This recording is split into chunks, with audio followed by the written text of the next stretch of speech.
everyone, I'm Captain Logan. Here is DJ Martinez, and we are theoretically broadcasting for mystery commentary. It looks like we're actually broadcasting. Yeah, that's exciting. We're doing these a little bit differently tonight, so I just wanted to make sure we're actually, I can't completely tell, so I guess we'll find out here in a second when people start commenting. Yeah, it looks like we're going. Okay, cool.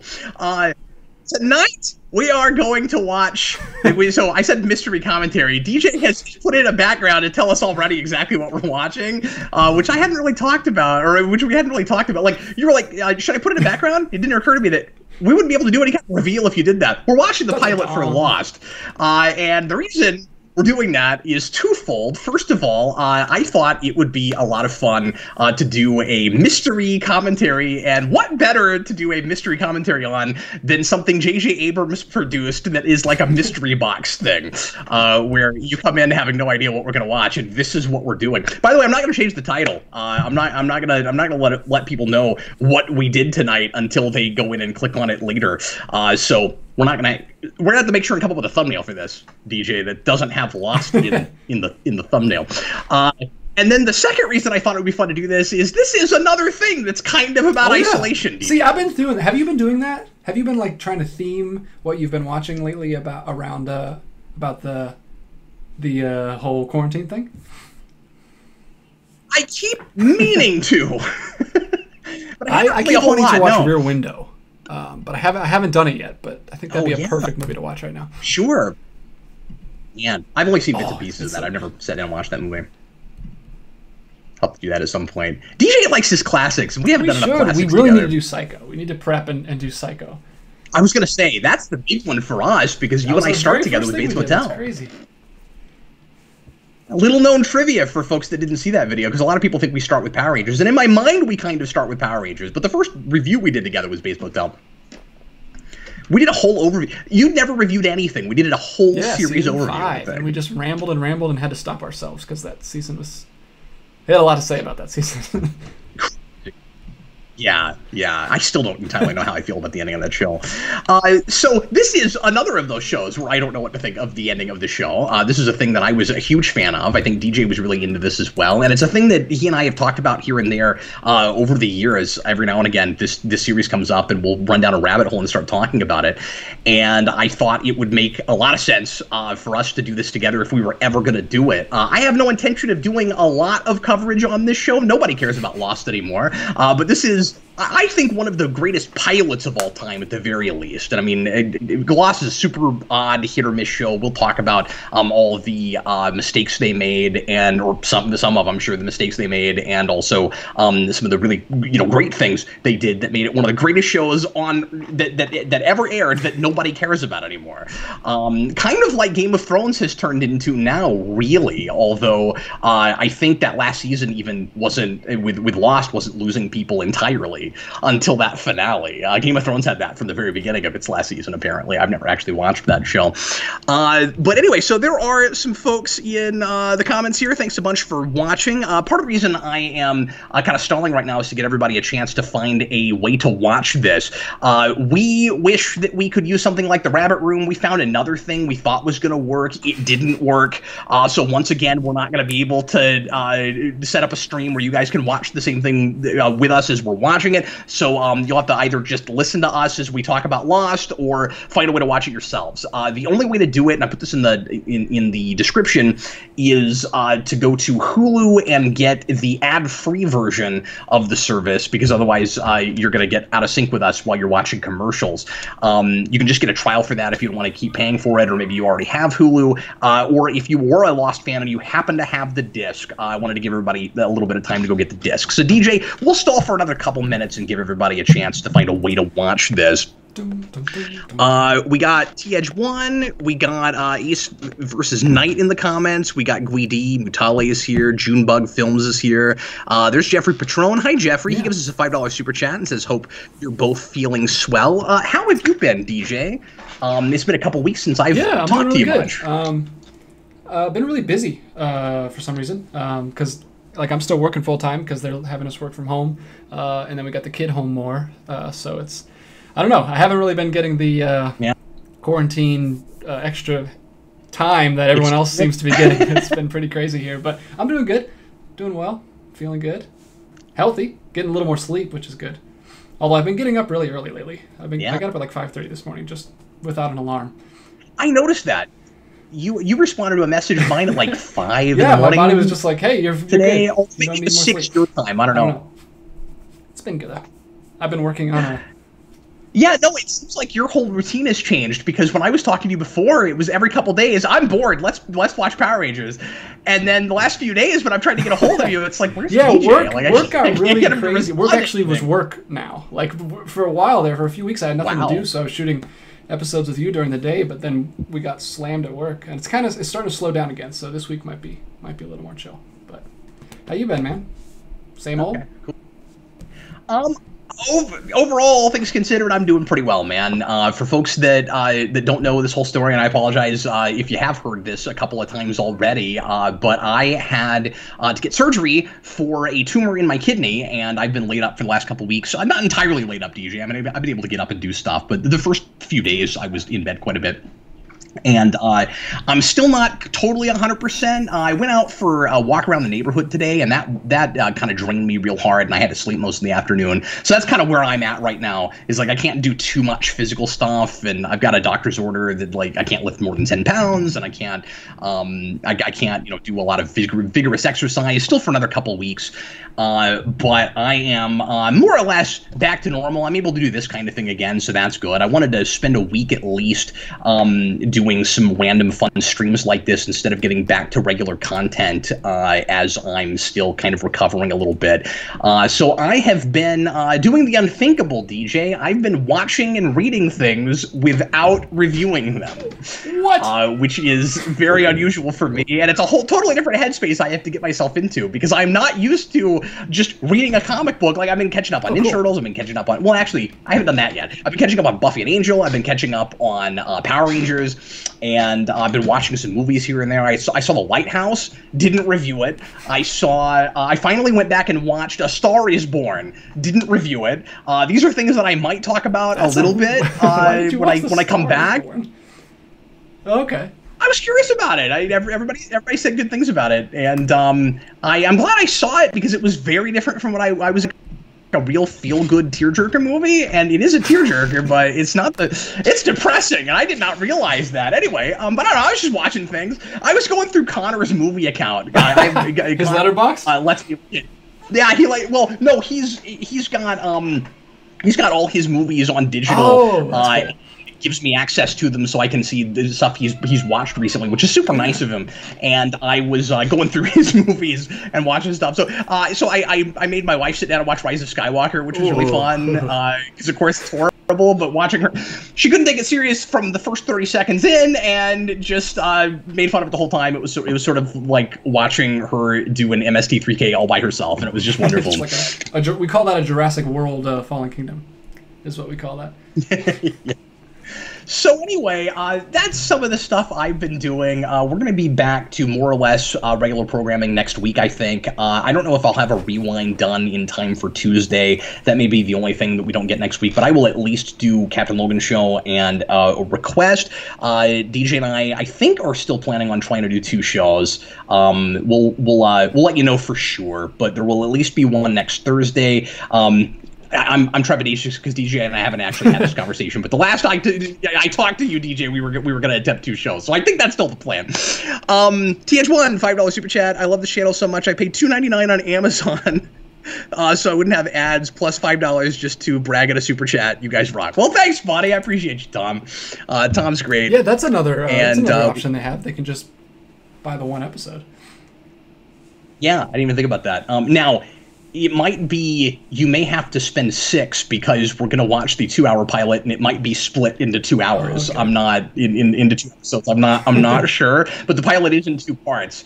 So yeah, we were going to do a movie tonight, and this is kind of the equivalent of movie length. So anyway, well, let's go ahead and get started. Sorry for the long preamble. I wanted to make sure everybody had time to find a way to watch it, and I'm curious to find out later if anybody leaves comments and says, well, I showed up at first, and then I found out they were watching Lost. And I hightailed it out of there.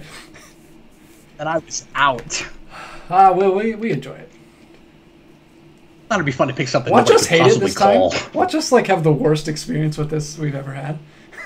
No, in all honesty, I have watched this somewhat recently. I was taking Jason through this show, which I'm still not sure how I feel about because it gets rough in places and there is some torture and stuff. But he's seen that first Saeed torture episode already, and he didn't seem to have too much of a problem with it. But I don't know what we're gonna do when we get to the Ben Linus stuff, where it's just every episode getting punched in the face. Every time. You won't see the effects until he's like in his late teens and suffering from traumatic stress. So then you'll find out if it affected him. We find out that he's kidnapped like an airplane full of people and taken them to some island, and he just won't stop rambling about a smoke monster. What are you talking about, Jason? Anyway, one knows. All right, let's go ahead and get right into it. So we are watching the pilot of Lost. If you're watching it on Hulu, you'll want to press play and let it get past the little like 3-second logo at the beginning, and then get it to timestamp 0 and get ready to press play when I say now. We will split up the 2 episodes because we'll have to rig up the second episode for ourselves. So we'll take like a quick, minute break in between. And but yeah, just to be transparent, let everybody know what's going on. DJ has not seen this in a long time, and I mean I haven't watched this super recently. It's been maybe a year, and it's been, I don't know, 3 or 4 years since I saw this entire season. I did a watch, DJ, where I was going to go back through the whole thing, and I think I made it to the end of 5 and then got sidetracked at the beginning of 6. I did the same It's thing really easy to get through. On my last watch through. It's really easy to get through. Yeah. Once you get to that lighthouse, you're like, this is stupid. What are we doing? We'll get there. We're gonna spoil things for Lost. So if this is a show that for whatever reason you haven't seen and you're curious to watch through, and you don't want to know spoilers and how it ends and what happens to certain characters and who dies and stuff, it may not be a great idea to watch with us tonight because we will spoil anything that comes to mind that we want to talk about. Well, I'm sure the fate of Charlie and Echo and all kinds of characters will come up. Probably. So yeah, I don't expect us to ever talk about the show again. So we're going to watch the pilot, but it's going to be more like a series overview, probably. We'll see how it goes. I'm sure we'll talk about some scenes as we're watching them. Is everybody good? Everybody ready to get started? DJ, I'm excited. This is such a fun, off the beaten path, pointless idea. I'm very excited about it. All right, here we go. Everybody, please press play right now.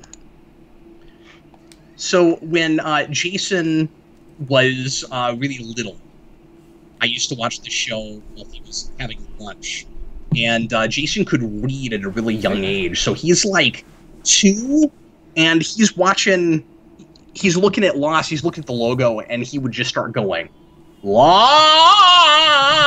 like as it moved across the screen until it stopped. There's a video on the channel. That's amazing. And I will never, I think of that every time I watch that opening now. Yeah, this was kind of, I don't think this was the first, but this was when TV show intros were starting to go away, and or at least songs, and the intros were just kind of like little titles, super quick, which they're coming back now, though. Yeah, this was just as that transition was happening. Well, streaming shows have made that really sticky, right? Yeah, streaming shows do it. For whatever reason, most streaming shows have that. HBO shows do it. And so broadcast is trying to look more like streaming shows because they know that's where everybody is right now. So everything's cyclical. It just goes right back to what it used to be like. So right off, this was a really, really captivating image. Dude in a suit. It is just surrounded by bamboo. You have no idea what you're looking at. You don't know why this guy is here and why he's in a suit. You make the assumption right away that Jack is going to be our totally central protagonist, that this might not even be totally an ensemble show. And as time goes on, the focus is pulled, more and more off of him. I mean, obviously, he still remains a central figure. He also gets perpetually less and less likable as the show goes on. Through the first season, I tend to still appreciate and sympathize with Jack. Well, especially what you said, how you think it might be Jack's show, because this is a Jack episode. But then immediately in episode 2, we'll jump to another character. And you don't know, you don't realize the flashbacks, the VA story, every single episode. You don't realize, I mean, it's not always a flashback, but there's always two paralleling stories. You don't know they're doing that. You don't realize just how ensemble it's going to be, and that each episode is going to be kind of another character shell. This is a lot less impactful without the sound. I wish I had sound right now. You just gotta break down and set up a second screen so you can have everything running through headphones. Yeah. Well, I'm just watching on my TV right now. I have a second screen. I just didn't do it that way this time. This grabbed me just immediately, and I was like, I don't totally know what's going on, but I've never seen a TV show like this. I have to watch this. It also hooked me and a lot of people into thinking that certain creators involved in this show are maybe more talented than they turned out to be, or that they're good at making, you know, a pilot like didn't exactly know what to do with a whole series. You know, famously, J.J. Abrams is always tied to the show, and people like to go back and this. Well, no, Abrams is good, right? Because he made Lost. It's like, okay, he directed this episode, and he was a producer, and he helped get the show set up in the first place. I mean, he is very influential in establishing what the show is initially. He's the reason that Terry O'Quinn is hired. So, I mean, there are a lot of things that would be very different if he wasn't involved at all. But this was a Lindelof show. It was not the showrunner. It's that. Yeah, everyone tends to just call this like a J.J. Abrams show. Like Alias or something. Yeah, and it's not. Apparently, I'm cutting out some. I'm not sure why that is. Yeah, I don't know. I was hearing that a little bit. I wasn't sure if they could hear it or not. Well, but yeah, immediately pretty graphic and horrifying. Everyone's just screaming. It does a really good job of establishing its tone and letting you know what kind of show it is, and that it's maybe not a show for children, and that perhaps I shouldn't be letting my 10-year-old watch the show. But, you know. But I couldn't help but laugh just knowing the character that Sharon turns into. Just watching her just like scream. Did you see her just Shannon? Sorry, just screaming like a couple minutes ago. She was just high-pitched screaming. Oh, Claire. Remember when she was cool? Then she goes crazy in the later seasons. Was it? Oh yeah, she goes. I forgot about that. Yeah, no, she has a whole arc where she just turns into an absolute insane person. I think it's 6. Yeah, everybody. I don't know. Almost everybody kind of loses themselves at some point, and we do this kind of switcheroo thing where characters you really sympathize with early on. It's sort of like that villains season of Heroes, except like in a much more like natural and organic way than that, even if it's not entirely organic, much more so than that was. This also has some connections to Heroes, which I'll talk about. But it has certain characters that you're supposed to really care about and sympathize with that are like the heroes of the story at the beginning, and then later on go kind of dark and scary, and in some cases even become kind of vilified. And then you have Sawyer, who starts off as a really antagonistic character and becomes one of the most heroic characters of the show. Is taking over the Dharma Initiative, which was one of the absolute most brilliant ideas the show had. It's so good. Yeah, that's why I like season 5. Like I kind of fell off in season 4, or didn't really like season 4, but season 5 got me back into it. And then season 6 dropped me into a vat. And I know I'm in the minority. I liked the flash forward stuff. I really did. Yeah. Some of it was the novelty of it. It was sort of like 24 for me, where I was like, I've never seen a show do this before, so it's great. No, I didn't have a problem with that either. Some people shouting out their favorite characters. But you just... Sawyer. I'm just talking about people shouting out their favorite characters. Sawyer and another great character. Yeah. Which we'll get into. So, did you watch this show in real time, or did you discover it later? When I was in college. First year of college, maybe? Because you would have been a kid when this was... Yeah, what was it? Right? It was 06 to 10? Or no, was it 4 to 10? Because I know it ended in 10. Oh, was it? No, it's earlier than that, isn't it? Yeah, it's like... No, it's like 04, isn't it? Where I would have been 12. Yeah, I wasn't even on my radar at that point. So yeah, so that means this show starts like a year after I meet my wife, and I didn't really know what it was. Like there was buzz, I heard the name, I didn't know what it was. I didn't start watching the show until after the cliffhanger between season 4 and 5, and then I watched 5 and 6 in real time and religiously, and became really obsessed with it. I binged this show over a summer. I don't talk about the guy who got me into the show very often. My buddy John Benda, who was my best man at my wedding, got me into the show. He and I watched a lot of things like this, not together, but while they were on, we would get together and talk about them. And he got me into this, and I got him into Heroes. And so I got the better end of the stick on that. But both of which have remarkable first seasons, and then have a very difficult time keeping their identity and sticking landings later on. But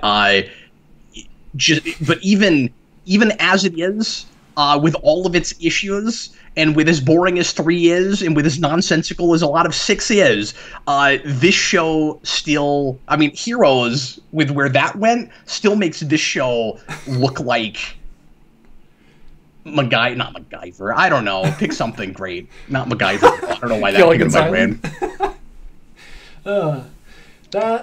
Boone is that was a really sweet scene with Boone, the pens.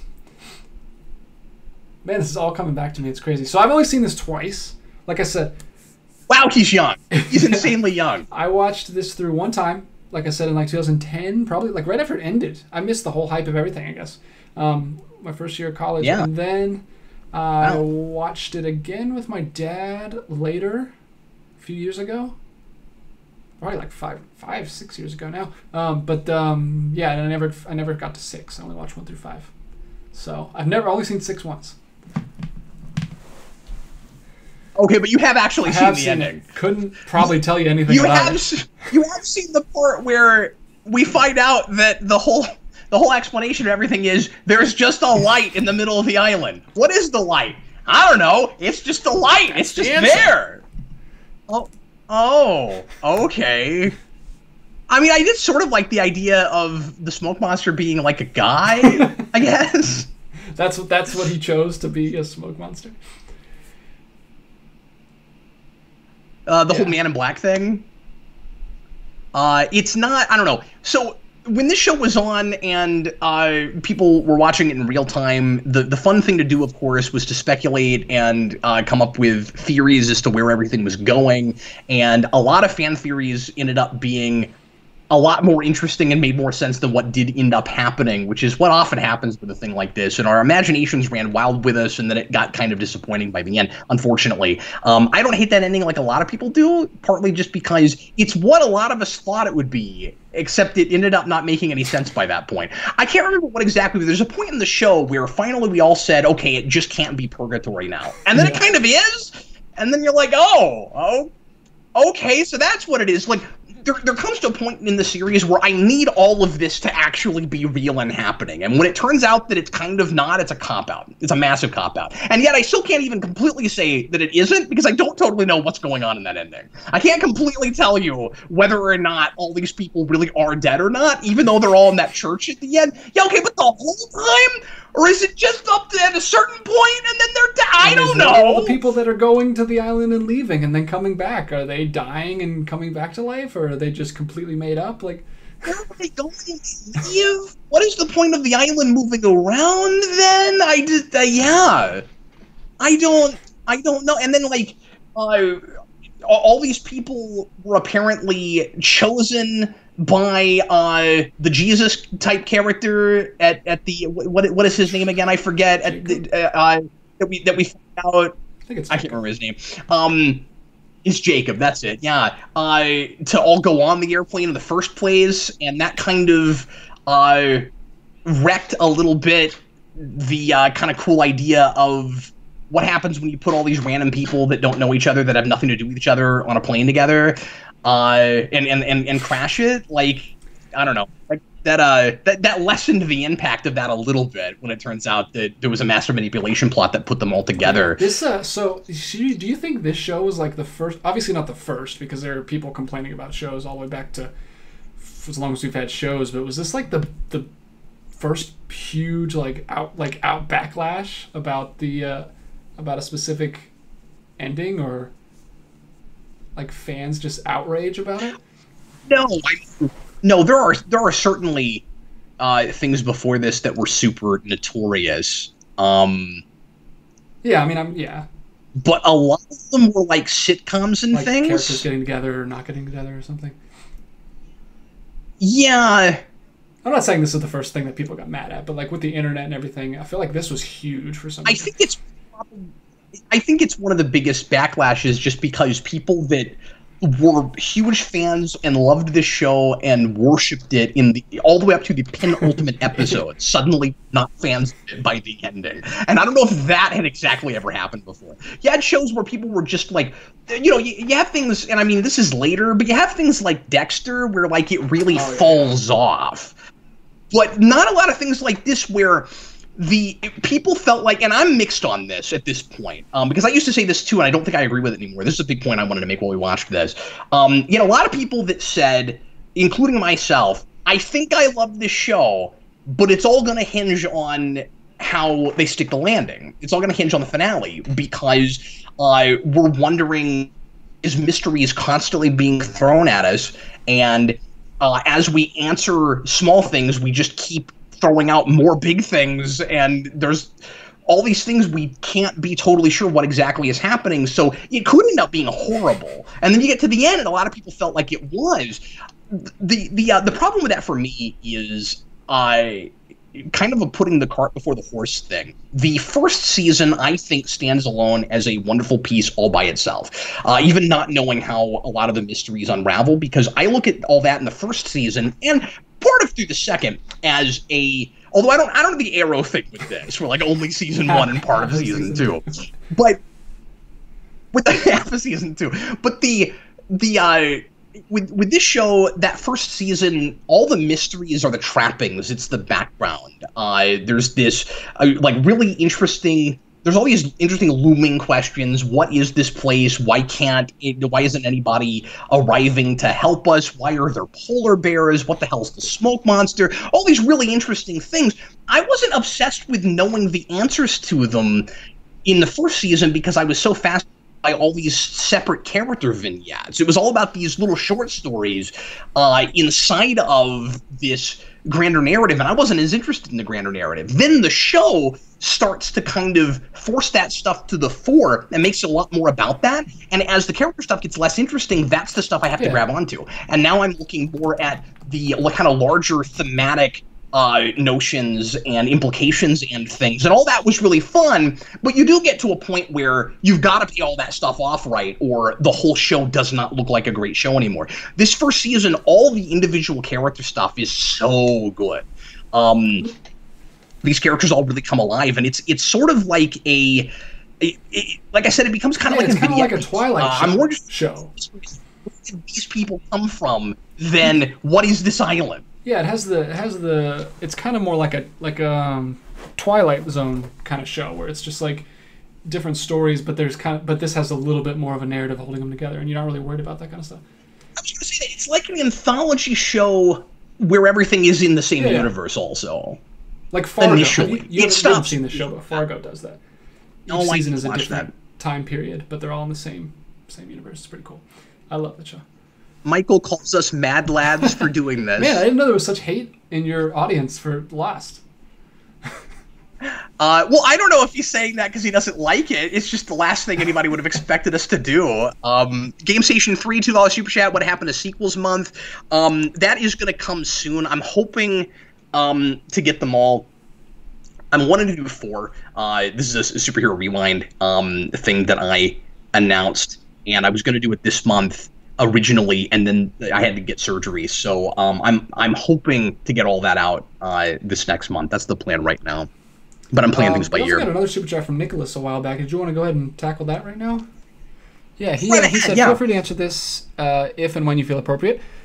It feels appropriate now. Favorite and least favorite. Do it now. He says, what's your favorite and least favorite characters in this show? Hope you're both doing well. We are doing well. We are. We're okay. Thanks for. Yeah, we're in season 1, so we're doing great. Yeah. Favorite? I think my favorite would have to be... He's not in it very long, but I think Mr. Echo would have to be my favorite. Oh, wow, really? So. Echo's cool. I don't like how he goes out, and he should have stayed in longer. We're just talking about character, not... I don't know. Are we including, like, everything they do, or just, like, the characters themselves? No, wait, no. I think it's. I think this should just be about like the characters that really grabbed you. That like even if they didn't again stick the landing with them with where they decided to go with them, the characters themselves were really fascinating. Man, that episode that reveals Echo's background with his brother and the drug running operation through the church and all that, it's spectacular. Yeah. But if he wants me to pick like one of the main, I guess I could pick one of the main staples because Echo's only in like. He's only in season 2, right? Doesn't he go into 3?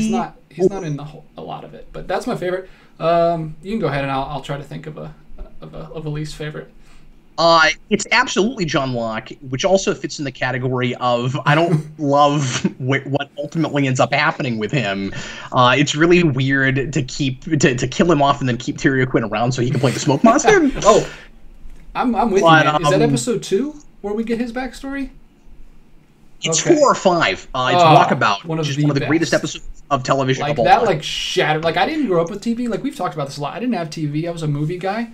So this is like when I got Netflix, I started just like binging stuff, and I like all catching up on TV that I didn't grow up with, and that was like the first time I was like, oh, TV can like wreck you, man. Like that second episode or whatever that episode, Walkabout was just destroyed me, and I was like, wow, TV can be amazing. Yeah. For something we were talking about earlier, David brings up Dallas. That's one I was about to say, but I hesitated because I couldn't remember if I was right about it. Yeah, it was notoriously, its finale was notoriously hated. I've heard of that show, but I don't know anything about it.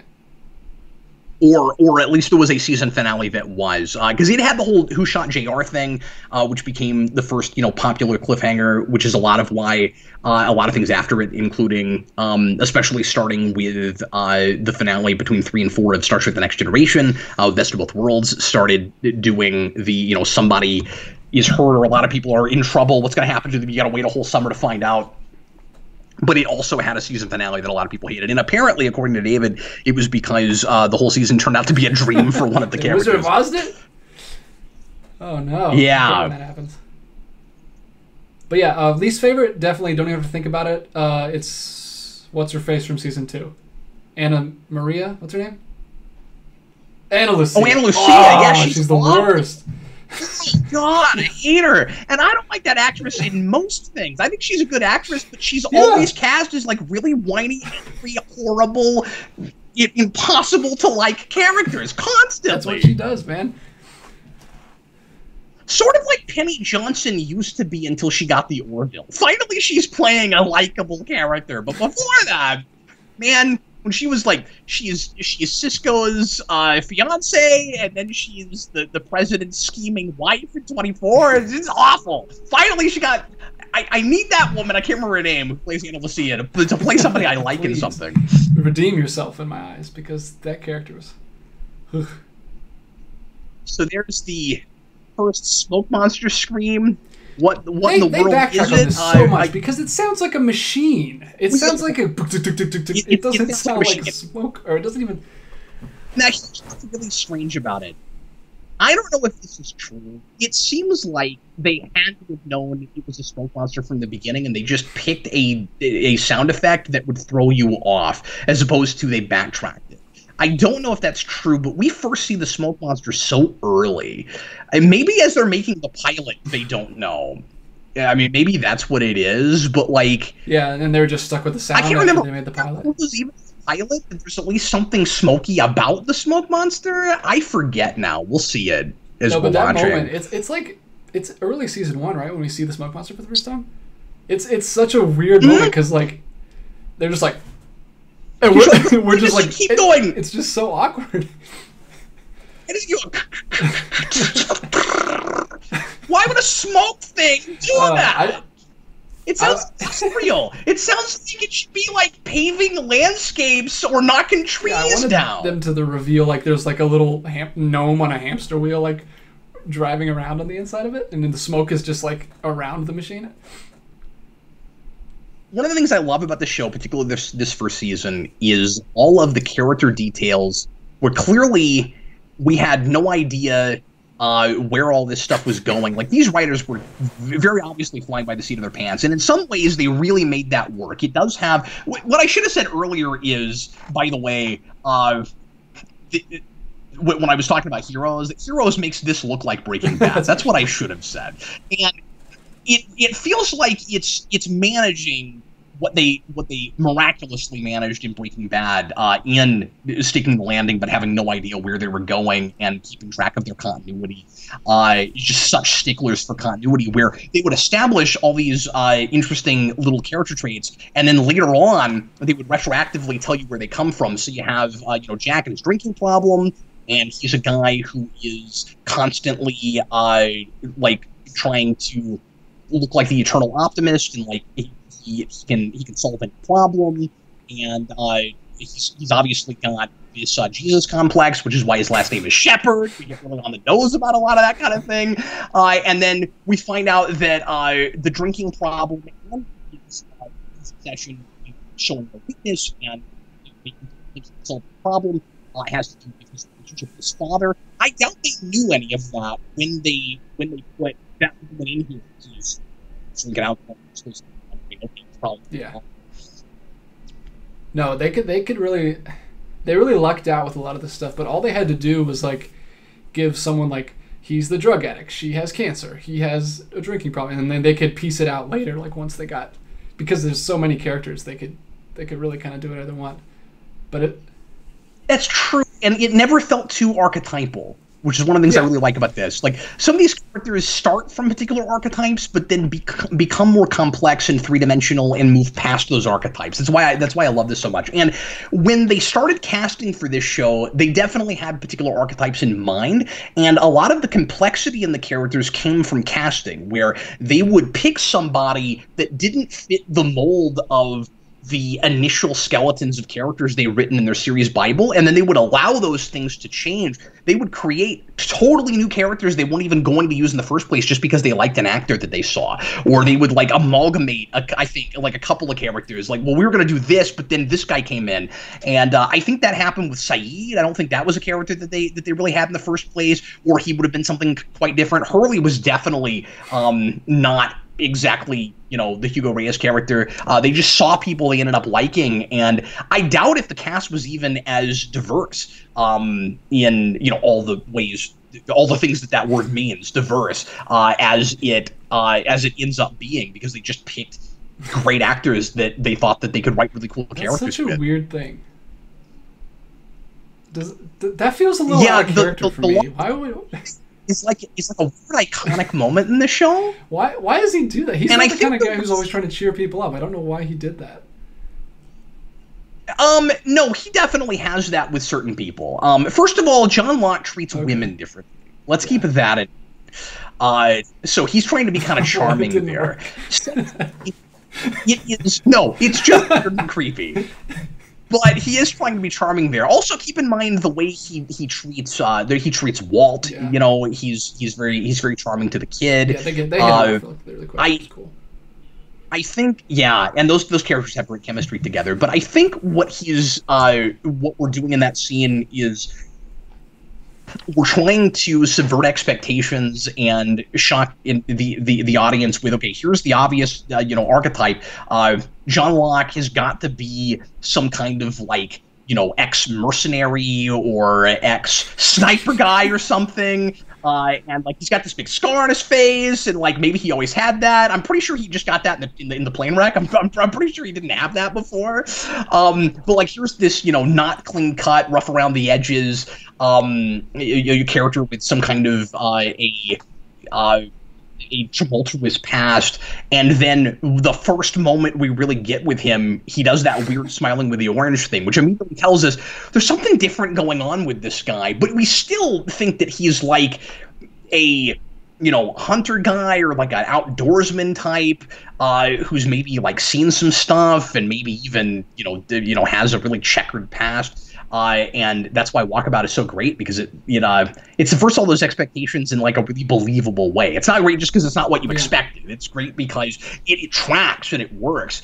And and also I think the other point of that moment is he's suddenly happy because he just got his legs back, but we don't know that. Now that they did definitely know. They definitely knew when they made the pilot that he was supposed to not have. That he was they knew the big things. Especially if they showed the wheelchair. Yeah. I think that later. I'm pretty sure they've already showed it, and I think they did. They're trying to figure out who it belonged to. So how do you feel about the fact that like nobody really got big after this? Obviously, some of these actors have done things, and I guess the biggest one now would be Kate.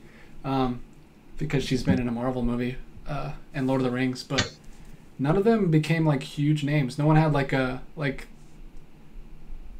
the Steve Carell or like the person from the show that just got huge. There were a number of actors that everybody expected to be breakouts. Sawyer, not. Well, yeah, and like he tried to have a TV career, and like all of these guys have continued being character actors and getting cast and stuff, but like got their own show that really stuck. ABC kept trying to cast some of these actors and some of the folks that we get later, like what is her name? The girl who is with the others, who is like the right hand man of Ben that falls in Juliet. I forget her name. That's right, Juliet. Yeah, she gets a show that's like Lost. When ABC has their period of trying to recreate Lost for a couple of years, where they just keep making things that from the beginning are supposed to be, there's this big mystery. What is it? Like, I hear there's one. Have you watched The Leftovers? It's like an HBO show. I hear like nothing but great things about it. It's like David Lindelof and his new show. Yeah, so I reviewed the pilot and liked and thought it was really interesting. And everyone I've heard talk about that show says that by the second season, it becomes an absolute masterpiece. And it's like across the board, no one seems to dislike that show. Everybody loves The Leftovers. And it's supposed to be like really smart Left Behind. But I have not finished that show. And thanks for reminding me. I'm going to have to renew my subscription with HBO in order to do that. I've never checked that out either. But I just, every time I think about Lost, people always bring that show up. Oh, no, we are wrong about something. Mutale mentions Daniel Day Kim. He was in Hawaii Five-0 for like 7 years. And he's one of the main two characters in that show. Yeah. So he did get a show. I was talking about and it was popular. Like people were doing during this time period where they were becoming big movie stars from their shows. But yeah, he's obviously he's working like crazy. But I thought you were just talking about like none of these people went on to be anything. Like he definitely did. Well, I mean, and Nestor Carbonell, I think in his contract has to be on TV at all times. He's always in a show. I don't know. Well, yes, but Nestor Carbonell was a recurring character in the show and not main cast. Like we did have some people that came in and out that were already doing quite a bit. But no, you're right. Nestor Carbonell, it continues to be a character actor, but he's just working all the damn time. If people don't know, I always have to mention this when he comes up, he is Batman Well in The Tick. I mean, he just completely disappears in that, and you don't see him do a lot of comedy after that. He had done comedy and things before that. In fact, apparently when he got The Tick, he said, I will do this show, but only if I don't have to do that stupid Hispanic voice anymore. And then they made him do that voice. Yeah. But he loves that. Oh, you know what? No. Also, Michael Emerson has that stuff. The glasses guy. Ben. Very popular glasses. No, he had a pretty popular show. What was that? Person of Interest. Person of Interest. But you're right. Nobody became A-list movie stars, and the guy who plays Jack, what is his name? He tried. Speed Racer, man. He was in a couple of big. He was in a couple of movies after this. That Vantage Point, which is awful. Vantage Point. I've heard you bring that up before. No, so yeah, obviously the girl, the woman who plays Kate, what's her name? Evangeline Lilly. Obviously, she did 3 Hobbit movies and 2 Ant-Man movies and Avengers and Real Steel. So she's done a lot of movies, but she's never got like starring roles, I guess. But yeah, she's probably the biggest. Well, David, yeah, right. They all got to keep working. That's great. It's just interesting that nobody was as big of a breakout as I think. Yeah, that's what we're saying. It's just expectations. We're not saying they're. Yeah, exactly. I think the same thing happened with Heroes. I think a lot of people expected a couple of those actors to go on and have major, huge, like Brad Pitt kind of careers. Yeah. Especially in this time period where movies were like the thing you did after TV. Nowadays it's so the lines are so blurred, but back then. But the lines were beginning to get blurred already. We were in a place by now already where just because you were a big star in a TV show didn't mean that you wouldn't get a big movie at some point. And people didn't turn their noses up at you like they might have 20 years ago. We're like, well, TV is small potatoes. You got to be in movies before anybody really cares. When was the first season of House of Cards? Was that around 2010? Was that was that 12? House of Cards is 12. So yeah, that was coming right around the corner. This stuff is so cool. This is such a cool set. Yeah, the production value on this show was insane, especially early on. I mean, there's some insanely terrible, dodgy CG later that just makes me cringe and makes me want to cry because the show always looked so good, and then suddenly when we do that, I mean, it was ambitious. Don't get me wrong. Some of that stuff I don't know exactly how you do, but when we get into some of that like underwater, like almost Atlantis-looking stuff in 5 and 6, oh, it looks awful. It's so bad. Yeah, I don't know how else you do that. So short of a map painting. so this guy is the telepath in Heroes, the telepathic cop in Heroes, and he's a character actor. He works all the time. He is just like I'm not thinking of names right now. Just like Charlie, in Rise of Skywalker. Because they just taken people that have been in Abrams projects and Bad Robot things and just putting them in X-Wings in the Star Wars movies. He's the first one they do it with. Immediately, I'm like, what is Matt doing in this movie? Yeah, Dominic's in there, too. Yeah, there you go. Well, Matt from Heroes. I can't remember his name right now. But yeah, so this is the original pilot.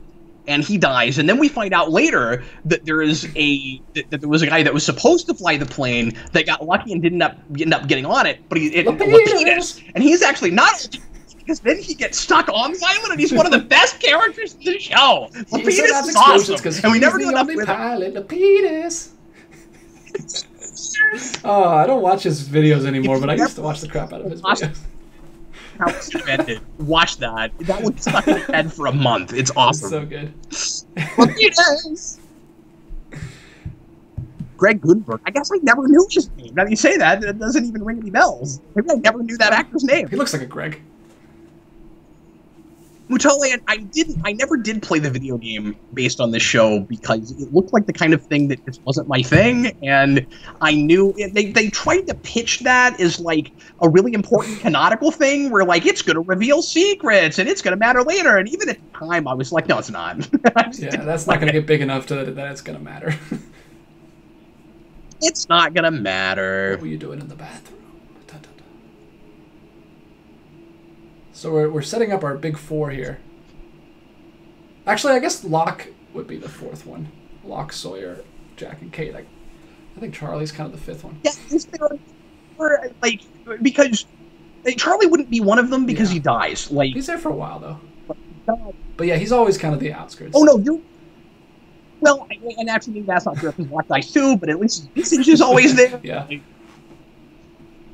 So I had a theory. I'm getting well past the pilot. I've been talking all around the show. I said I don't know that we'll ever talk about this again. So when am I going to get the opportunity? Who cares? But I wanted to do this, and so judging by the views, anyway. Just kidding. Nobody. But that's fine. Thanks for being here if you're watching. So DJ, we got a few folks here. Thanks for being here, everybody. I had a theory about the smoke monster and was really surprised this isn't what they did. And it was kind of disappointing. Not just that it wasn't my idea, but like there were a lot of like signs pointing to it. I thought Ben Linus was controlling the smoke monster. Oh. That's what I thought was happening. Because there's an episode where he goes into... He's got this... Now see that... Yeah, but... Like not only do I think it in the pilot... It's not even mechanical. It seems like a beast. Like it seems like a big monster. Like the way it eats them and like the blood goes everywhere. It's like they changed course twice. but it still has those sound effects. Yeah. Although it doesn't do as much of the metal against metal. Yeah, you hear like stomping noises in this episode. People are saying that my audio is not good. DJ, I think you might be, because DJ's podcasting right now, I think you might be having internet issues. We've been showing orange this whole time for the stream. Yeah, I don't know what could be, unless it's just internet from the whole apocalypse thing. Sure, let's play everything on the virus. Yeah, I don't know what else I could do. I don't really have anything open. David says mystery commentary might be a good idea for a regular thing. I don't disagree with that. It's like Netflix roulette, except we would know. Except live. Maybe we don't. Maybe we just pick something like right before we hit record. That would go great. It would have to be things that people wouldn't be excited about if we told them about it, because if we were doing, like, I don't know, Justice League or Suicide Squad right now, I think people would be very upset with us. Well, I would have shown up for that. They say you sound fine, but I don't. Hey, I tell you what, I'm gonna drop out of the call and come back. Leaving me. I don't know what's going on TV right now. And he's gone. Hey guys.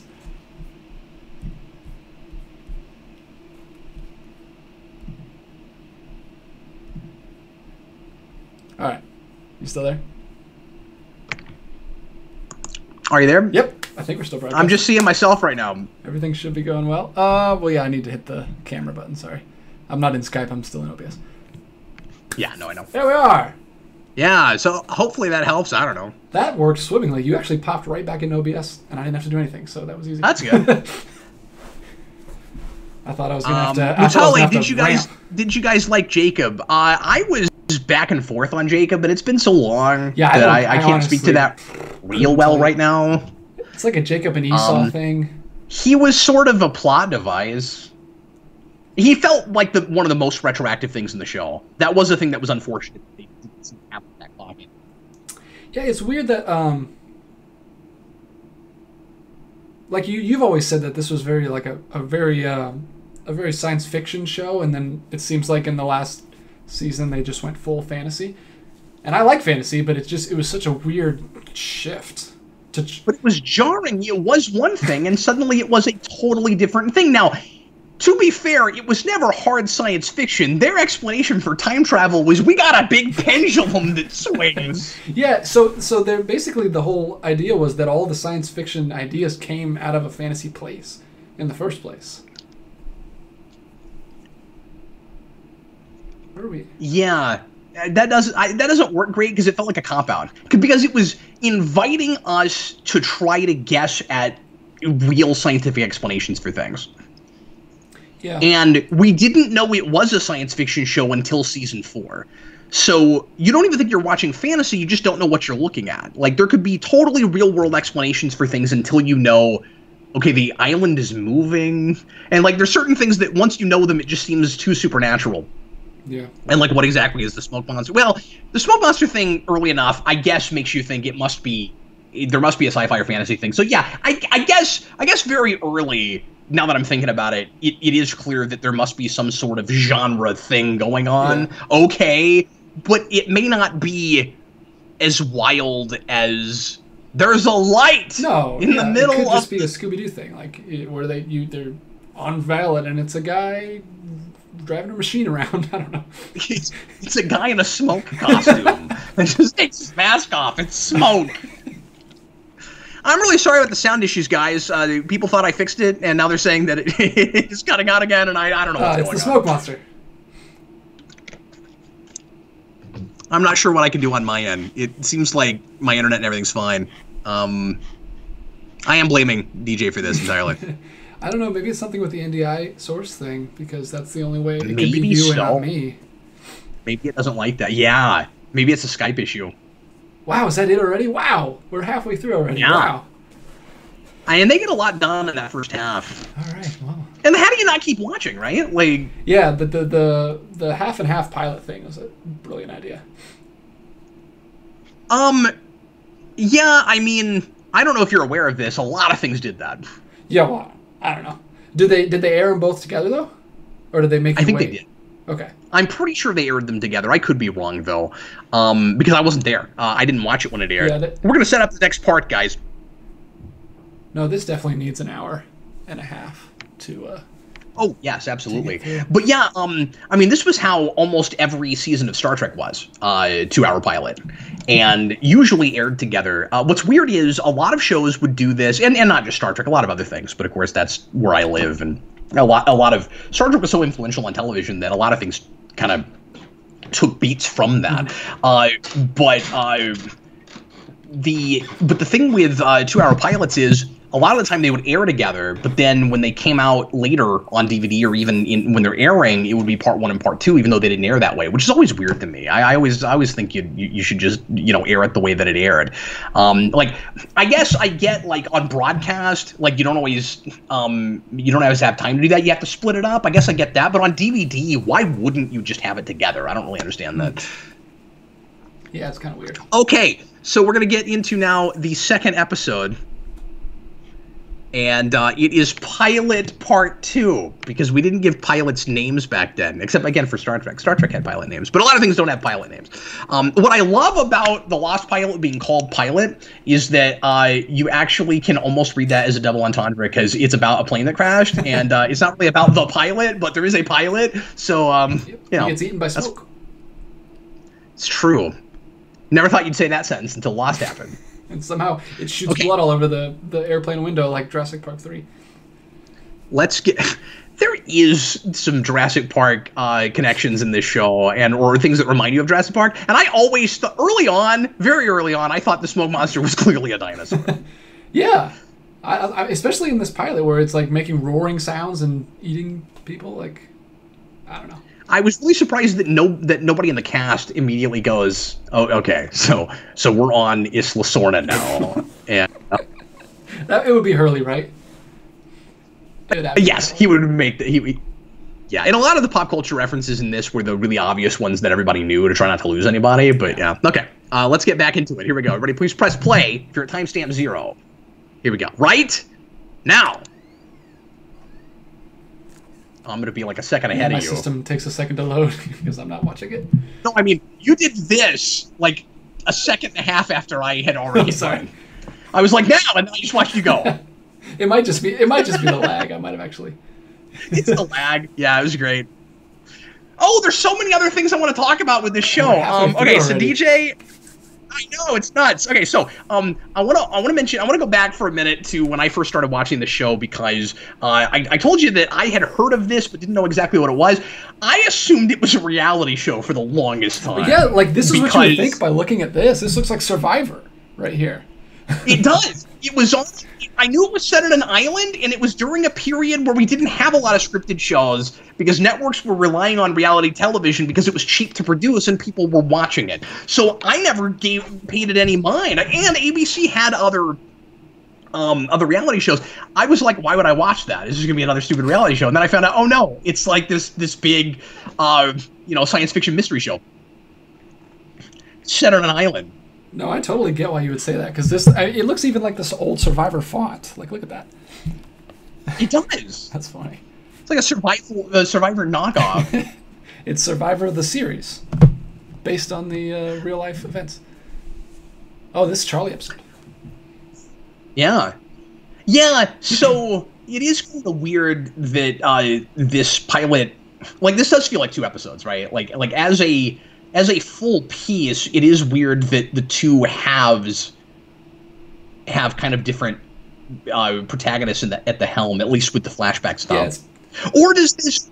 I'm not remembering. Because you said this is a Charlie episode. I actually don't think that's the case. I think we go back to a couple different people, don't we? Or is it all Charlie? Oh, I don't know. Yeah, I guess I don't know. I was just assuming because I know we get in a rhythm where we just do like one person every episode after a while. I remember, and I could be wrong, is I remember it felt like a novelty in the last episode of the season. Was it this? I mean, it's been so long, guys. A lot of things are running together. But there is an episode later that rounds out a season where it felt like a novelty that we finally started jumping to different people, and it wasn't just one person the whole episode. So maybe maybe it is true that this is just Charlie. And also, this pilot doesn't keep us in the past as much as every episode will after this. Yeah, it's a lot more present stuff. It's mostly present day, and we do a little bit of flashback. Which is probably really smart on their end to get people into the mystery and the island stuff. David, I can't believe you know what The Cutting Edge is. I hate that. It's one of my wife's favorite movies. I don't think it works at all. I think it's sappy. I think it's nonsense. That's the ice skating rom-com that you talked about? Yes. It's not, and it's supposed to be a comedy. It's not funny. He doesn't know it's a comedy, except for places where it forces. It's not good. And he mentioned John Locke. That was the place he mostly knew. Terry O'Quinn. Yeah, I forgot he was in that. The only thing I had seen O'Quinn in before this is one of the best episodes of TNG, Pegasus, where he plays an admiral who is obsessed with finding his old ship because it had experimental technology. It was a phasing cloak that could not only cloak a ship but also phase through solid matter. And that is oh wow, it's one of Riker's best shows. That's cool. Yeah, I don't think I've seen him in anything, actually. Not a big cutting edge fan. He is, and he has some bit stuff. He shows up at the beginning of the X-Files movie. Oh, interesting. The first X-Files movie. Not the bad, but the decent X-Files movie. You gotta differentiate. Matthew Fox. Look, legs. Look, a whole body? A torso. The entire person. What would you be doing in this case? Would you be sunbathing, of course? No, because I burn up in about 10 minutes. I would be dead already. I would have died. I would have needed someone to find the cave 4 hours in. If we weren't already living in the caves, I'm dead. Terry O'Quinn was in West Wing, David. That's all. Oh, sweet. I need to finally sit through that show. That's a better reason to do that, actually. I love that actor. And he still talks real fondly about the show. He wished it had gone on longer. Oh yeah, he clearly loved doing the show. That's well, he'd always, of course, wanted to be a main character in something, and Abrams always told him that that when he made his next show, he would put him in it, and Terry O'Quinn didn't believe him because everybody in Hollywood always tells you that, and then he did, and so he loves Abrams for that, and that is pretty cool that he, didn't renege on his promise. Yeah, that's awesome. He should have brought him back as one of the Jedis in the last Star Wars movie. One of the Jedis. Well, just the pilots. He just put Lost alum in. No. When she says "I am all the Jedi," his voice has to come through and say, "Don't tell me what I can't do." Yes. Don't tell me what I can't do. Lots of questions, like we were talking about earlier, of what, like, character traits and big surprises from later they were already intending from the beginning. Do you believe from the pilot that Sun speaks English? That's always a question. Yeah, I don't know. Yeah, because that's such an easy thing where they can just pull that out at any time and be like, "Oh," and like surprise you. Yeah, and they did, and I'm not totally sure I buy it. Now, we flesh it out really well with the flashbacks. Yeah, that's the other thing they can do in this show is, like, as long as they don't show too much stuff in the plane in the first episode, they can always go back and show you more stuff in that plane. Like, forever. They can always add stuff. Yeah, but I mean, I'm talking about, like, back in Korea, yeah, where she has that. Oh, he's got a great story too. The whole fisherman thing. Yes. Yeah. Are you talking about Jin? Yeah. No, his background is one of my favorites. But I like, but I like that whole thing with her where she's got the teacher that's teacher English, and then, well, I say I like that. I wasn't sure about the affair and all that, but that seemed like typical TV stuff to me. But what's he seeing? Do we ever know what he sees, or does he just see ghosts? Walt is the big mystery. That's one of those things in the How It Should Have Ended thing where he was just like, Walt. Walt and Whitmore used to be important. Yeah, no, you're right. That we never totally. That's one of the many things that I never completely get what the point was supposed to be, and neither did they, and they just kind of wrote it out. It was a mistake sometimes where they would keep calling back to characters that they never paid off, and they would come back to them later and they still wouldn't give you anything. So they do the thing with like Walt growing up, and I'm like, I still don't understand what his deal was. But keep in mind, Walt's not the only character that sees ghosts. Though. Everybody sees ghosts, or at least a lot of characters. Jack sees his father. Remember? What, I just didn't notice what he actually saw right there. Did he see his dog? Ghost. I know at some point there's a horse, but maybe that's later. I don't remember. Finally, we're getting into some Sawyer. Sawyer, I forgot. Sawyer's not in much of this pilot. Finally, we're getting into some punching. Punching is very important in the show. The most notorious thing in the show is hitting people on the head and knocking them out on the first try with one hit every single time. Whenever you need to knock someone out, just hit them with a stick. Works every time. Yeah. Now, that's just a normal TV trope. TOS had that problem, but... Why do you even need a Vulcan neck pinch if you can just punch somebody in the face and they always go down? Like, they're always I guess the element of surprise. For the perfect amount of time, you need them to be passed out. Yeah. I do like that we kind of introduced Sawyer this way, though. He's just punching people. The whole Confidence Man thing, I think, ran the risk of playing really sappy and really overly victimized, and I think in places it skirted that a little bit too much, but overall I liked that a lot. The whole thing with the letter, and like you think that he wrote it, but it turns out that or I mean he did write it, but you think that there was that it was from the guy who from him hurting somebody, but it was actually the person that killed his. Oh, and then that turns out to be Locke's dad. I forgot about all that. It's all coming back to me. Now, Locke's dad was over the top insane. The most evil person. That guy was insanely evil, and I can't say at the end of the day I totally believe that. The first episode about him, I think it's the first, maybe it's the second, but the whole business where he tries to come back into his son's life just so that he can get a body part from him for a surgery. That whole thing is just really insanely tragic and sad, and I liked it a lot. After that, it goes off the rails. Does it hit home with you a little more now because it was a kidney that he stole from him? Yeah, now it's horrifying. I can't even watch the show anymore after that. He's traumatized. And then there's a whole parallel with there's a whole thematic thing the show is doing with bad fathers. Yeah.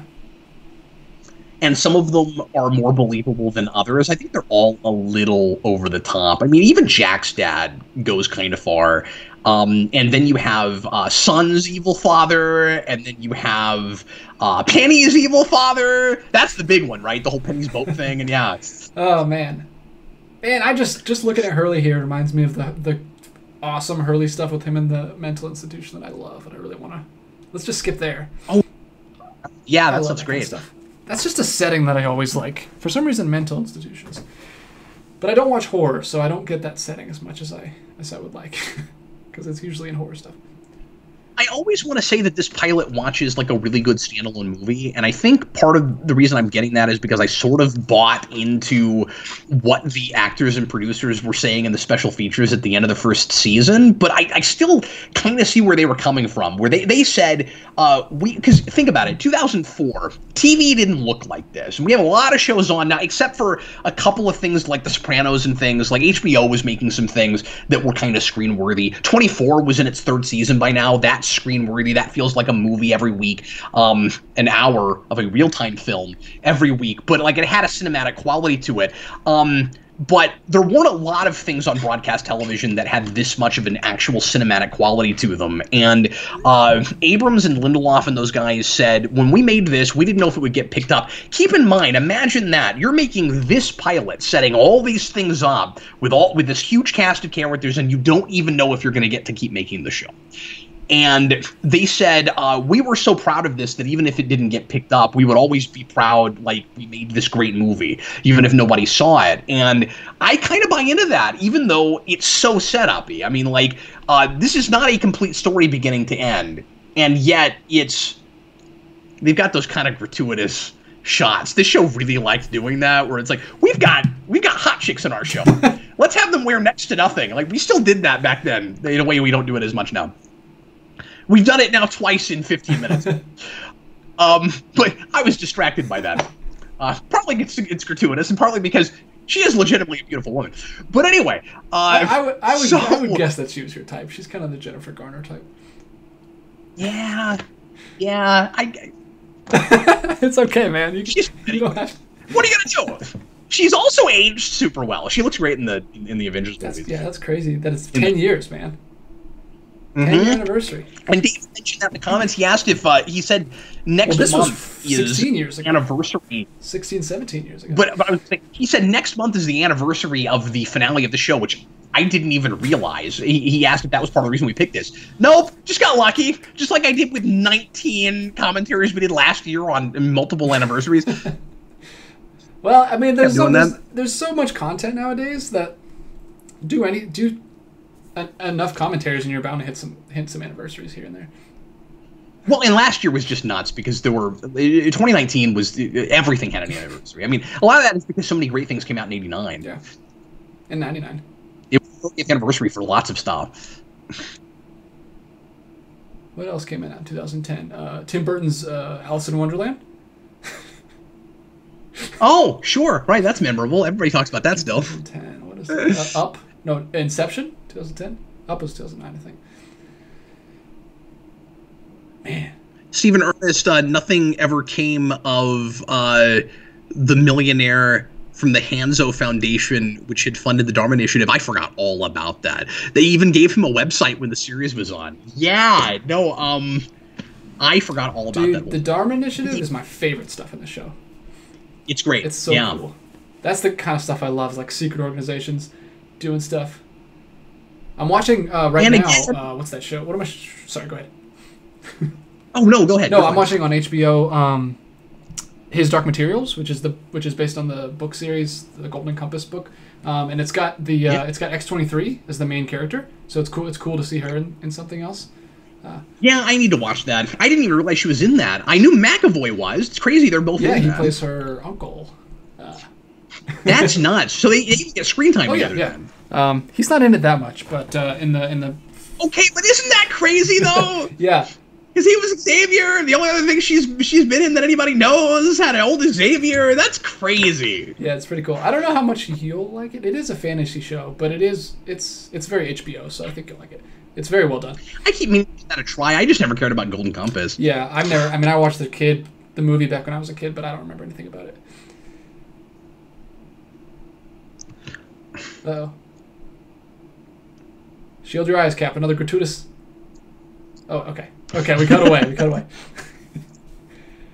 And of course Hurley, who went on to such famed movies as Deck the Halls with Danny DeVito, the Christmas movie. It sucks. Everybody thought he was going to get a big sitcom. He should have. And he should have. And I mean, I think he was on Big Bang Theory and things. I'm not even sure if that's true, but he probably was, right? Yeah, I don't know. The problem is he's like a good, funny, kind of straight man. Like he's funny in like a serious show, but I don't know how much he would be just like cracking jokes all the time. But he's great relief in this show. Yeah, you'd have to put him in just the right thing, and he would have to be more the straight man. You're absolutely right. If you did an Odd Couple kind of thing, he would have to be the straighter of the two. Do you know what that is? That comic book? It's a Flash book. You are ahead of me right now. Sorry, let me pause for a second. Which is crazy, because I thought you'd be way behind me. Blu-ray disc. No, you're only like 1 second ahead, though. How long did you pause it? Oh, it shows the comic. Oh, it's a trade. No, it's just a comic. It's just a 22-page comic. It's really thick and hard, like a magazine. Yeah, in those back-off shots, I guess, but I'm pretty sure it's good. Yeah, but yeah, that's in Spanish, and then his dad makes a big deal out of it. It's in Spanish. You don't read Spanish. His dad's kind of mean, kind of jerk. He's one of those characters that like I always really wanted to like, and he's a good actor, and I liked him in Matrix Reloaded. Yeah, you told me about that when you showed me the first one. That he's like the guy in the machine thing. He's very good in that. Well, no, he flies the ship. He takes over from Tank Dozer, one of those guys in the first movie that dies. Help me go through the luggage. And then he's the angel guide guy in Constantine.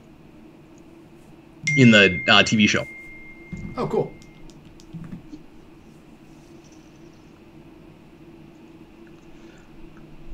Oh, they kept bringing Hurley into Hawaii Five-0. I didn't realize that. Okay. Interesting. So he got to work on that show too. That apparently just has Lost alum, which makes sense because it's tropical. Because it's Hawaii, and I'm pretty sure this show was shot in Hawaii, so I guess those people just kept living there. Yeah, I was going to ask you earlier when we were seeing a lot of the scenery, is this kind of a place you want to go someday? Bucket list? Visit? Oh, that would be great. I've never thought about it. Because you can see, like, clearly all this stuff where they shot this. Yeah, and I'm sure you could look that up and be like, where exactly were these scenes filmed? Yeah. I've never been. Connor went to Hawaii. He's in the chat. Connor, did you visit any of these sites? Hi, Connor. Did you see any of them? I don't know if Connor was even a Lost guy. He said he watched it when he was a kid. He said, I was into this show. Okay, cool. Yeah. I'm assuming most of the people here actually watch this show. He's even younger than me, so he would have been like 9 or 10. To be honest with you, I'm surprised that even 15 or 20 people have stuck with us here and like cared enough about the show to watch what we're watching right now. Which is really sad, because when it was on, it was just this massive, insane phenomena that nobody could stop talking about. It's in Arrow when he comes back and he's like, what happened in Lost? Remember that? Or it's in Kick-Ass. It's in Kick-Ass, too. It's in Kick-Ass, yeah. Which was a mistake. That dates that so hard, so fast. Why would you say, I'll never find out what happened in Lost when the show ended that year? That immediately dates it. And I get that there's a lot of pop culture stuff, and that is kind of about a moment in time, but you'd think that moment should be like a 4 or 5 year moment, not like last Tuesday. I don't know.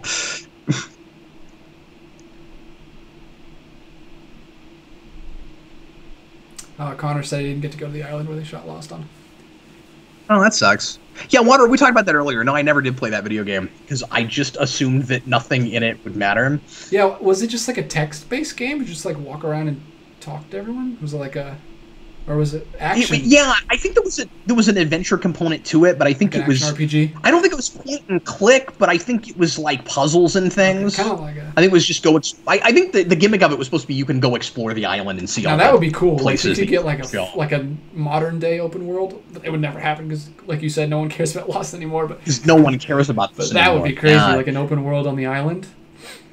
The big question is, would anybody care about a reboot with this show? Because there's been talk about it for years, and they haven't landed on anything yet. But, like, every couple of years, I hear, like, yeah, ABC's in talks to maybe do some kind of a...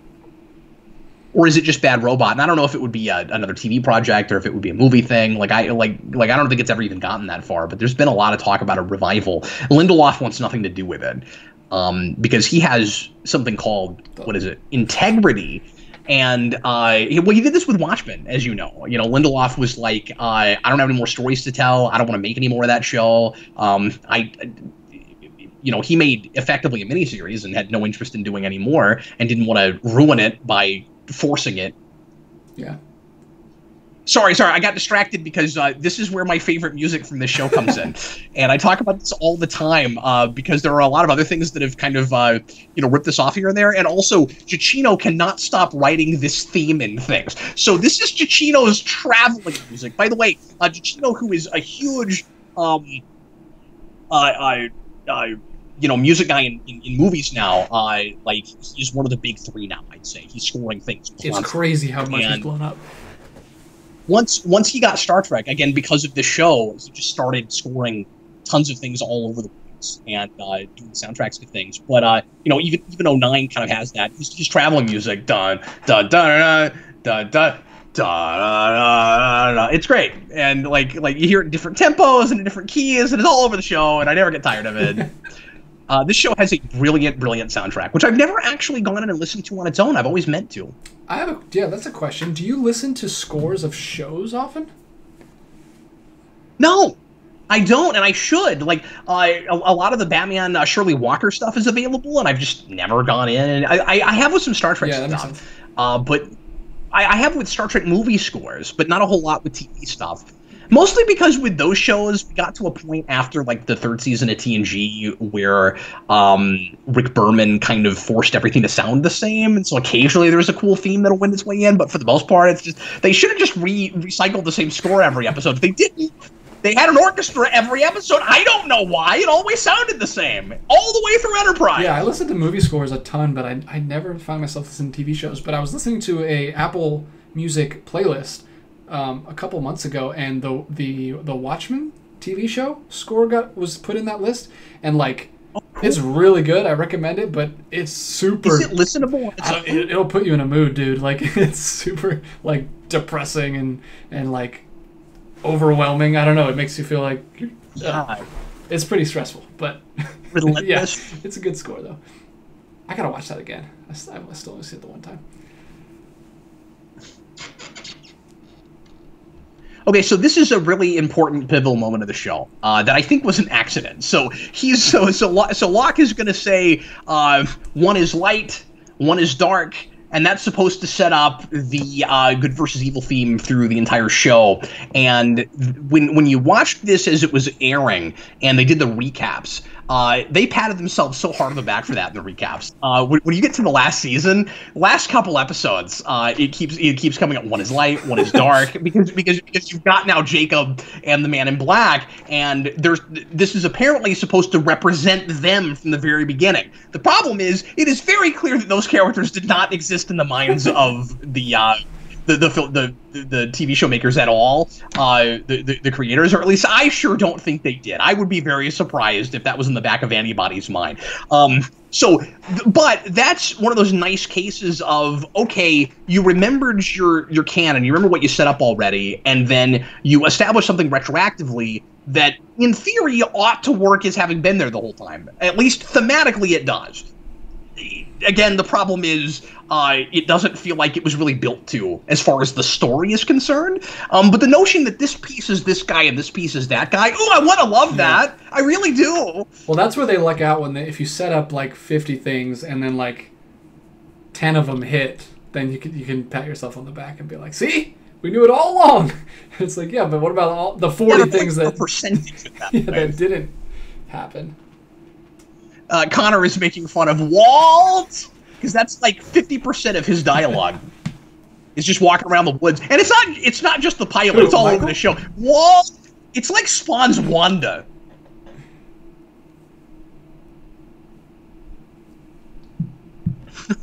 Matali, what would the Lost show have been? Had been like if it was handled by Scott Buck. Well, no one would have watched it past the first 2 episodes. That's what they said. That's what people are saying. Scott Buck. Why do you got to bring up Scott Buck? God, I have nightmares about Scott Buck. This is funny.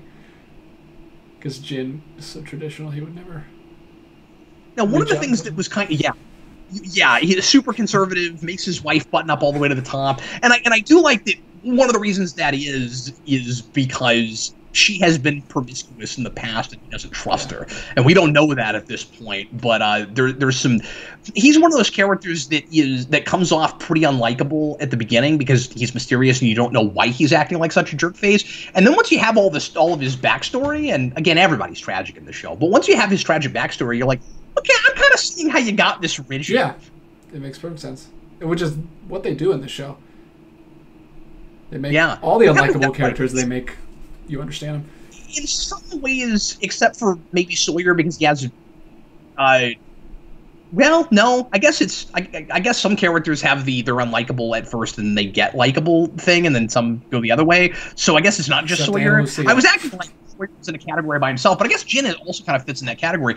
In some ways, a lot of these characters actually have the same...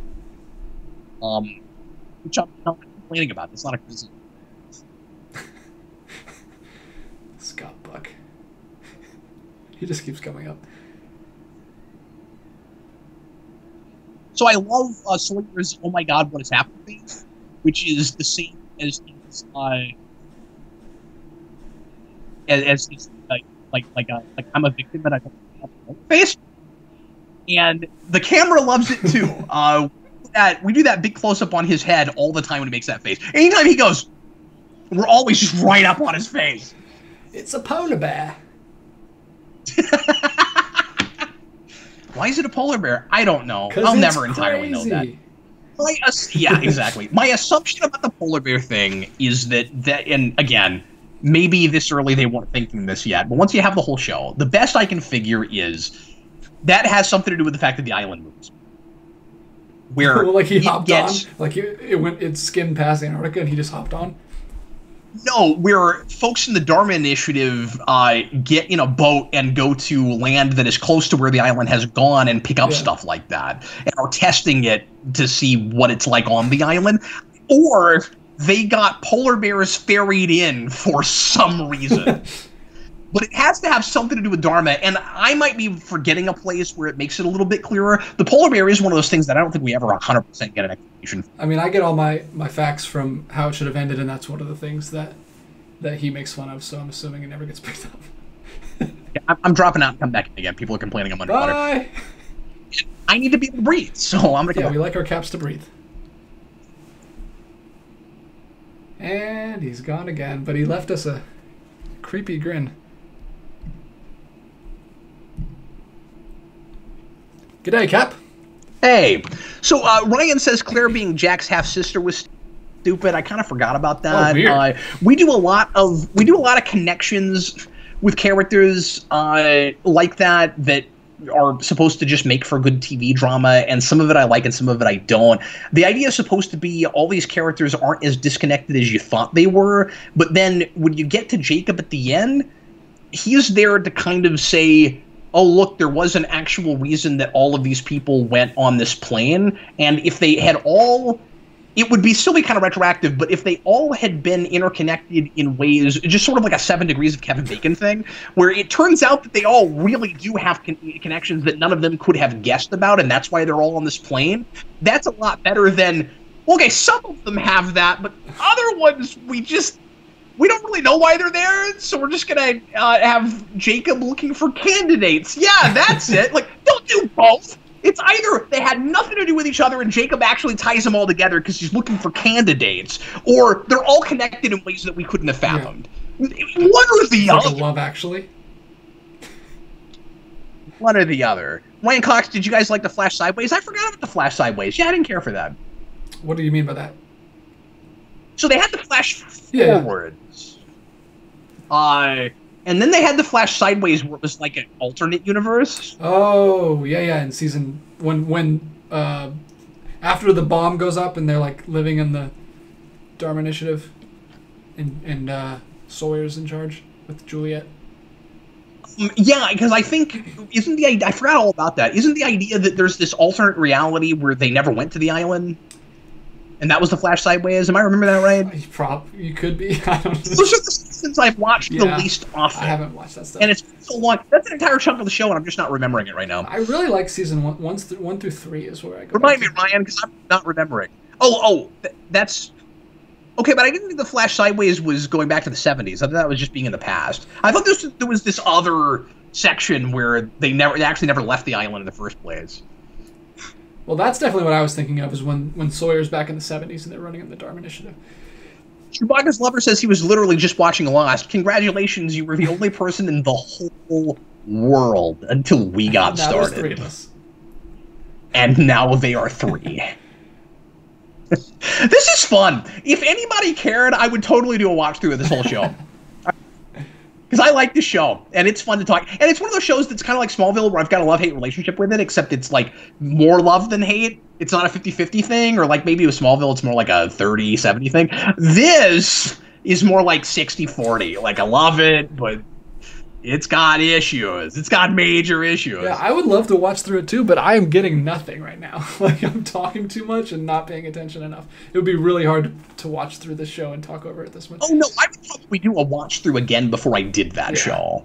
Like, I do a watch through on my own and then do a watch through on the channel, but it would need to be more than 130 people, and I think it would be probably even less than that. Chewbacca's lover says, I would care. Yes, you are one of the 3 of us that care about Utali says it would get less views than Morphin Mania. Burn! Definitely double would. Burn on both of us. And also, you know how much I don't care about how little people watch Morphin Mania? DJ and I have so much fun. Yeah, we just do that to hang out, man. We don't care. Yeah. We just let you guys watch it if you care. Nobody does, but we post it anyway. Almost a turbo. That's when the views will start coming in. I keep thinking maybe people are waiting on Time Force. Suddenly that jumps up to like 400 or 500 views, and we're like, okay, people are so sick of Mighty Morphin, they're not watching that era. They're just done with that. No more Mighty Morphin era. Oh, here's a big shock. Mutale says, yeah, and Jack and Kate take care of Claire's son. Yeah, that whole thing. Claire went crazy. She was cuckoo for Cocoa Pops. Which is sad. And then she and Locke had that whole thing. I forget what exactly that connection was, but it was a whole... I forget now.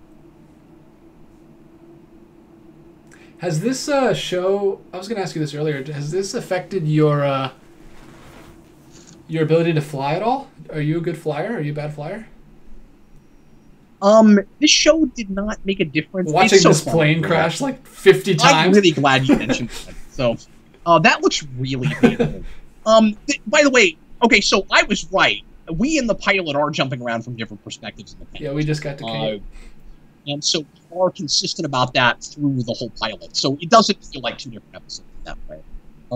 Usually took me off because I could not remember if it was Charlie the whole way through. Anyway, so this did not make me scared to go on airplanes.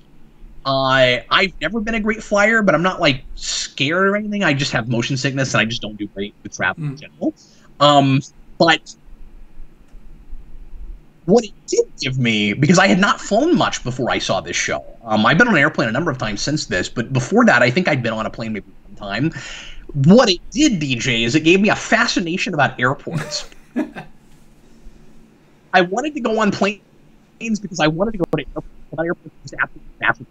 And I have lost the mystique for airports. They're just a place now that you go. Like, I used to think they were very mystical places, airports. No, they're like little cities, and they're cool. I had to take a train through an airport, like my first semester at college before I had a car. So I was in the airport like twice a week, and I would just stay there to get picked up, and I would just like wander around, and it's like a whole city in there. It's really cool. Especially the Atlanta airport's huge. I love the Atlanta airport. I think it is the greatest airport in the country, at least of the ones I've been to. Everybody is always super nice there, and they're extremely well organized and always know what they're doing, at least the few times I've been there. I've had a lot of layovers in Atlanta, and I love that airport. It's the most efficient airport, and it's the friendliest airport. The polar opposite of Atlanta is Paris. Do not go to the Paris airport. It's the worst place on the planet. Don't do it. I love every chance you get to bash the Paris airport. I wanted to shoot myself in the head when I was in the Paris airport. If I had a gun, I would not be alive right now. I hated that airport so much. Oh man, Chewbacca's lover went into Lost blind, but he knew the ending sucked. Oh, all he knew was the ending sucked. And is a huge fan of that and has watched it 3 times and is one of 3 people that was watching the show today. Mutale says a Heroes commentary would be fun. I will consider it if I can get Eric on board to do at least the pilot. He and I have talked about going through Heroes for a long time. I'd love to do an overview of at least that first season. And by at least, I mean, I'd love to either do the pilot or do an overview of that first season. I have no interest in talking about any of the rest of that show. Because it's not good. I mean, it might be fun to make fun of in places, but... No. It would give me an opportunity once again to complain about how nobody that ever puts Lawrence, Kansas in a TV show knows anything about Kansas. I think everybody has something like that. Something that they know personally that no one ever writes about correctly. During the mid-2000s, Lawrence kept showing up in things. It was always just insanely wrong. I mean... Or at least places around Lawrence. I mean, Smallville's the big one. Smallville has to be 15, 20 minutes away from the town I grew up in. Because of clues that show gives us where it's located. I learned that you're always, you guys are always going under bridges to escape tornadoes. If there's a tornado, you just sit under a bridge and hope everything works out. That's what you do in a tornado. No, don't do that. Find a ditch. Don't do what Lana does at Smallville or what the stupid freaking Kents do in Man of Steel. If there's a tornado, you get... It's not like a fire. You don't stop, drop, and roll. That's not what you do. You get in a ditch or you go in a basement in a tornado, okay? That's what you do. No, you go save your dog from the truck. You know what Lana does? In the end of... I've talked about this before, but it cracks me up. In the end of the first season of Smallville, Lana sees 3 tornadoes coming at her. It's like these mystical, scary, like, sci-fi tornadoes, right? They're mystical and sci-fi. They're mystical or they're sci-fi. And they're like 3 tornadoes, right? And then they become like a mega tornado. And then they come at her. And she has wrecked her, or at least parked her truck right next to a ditch.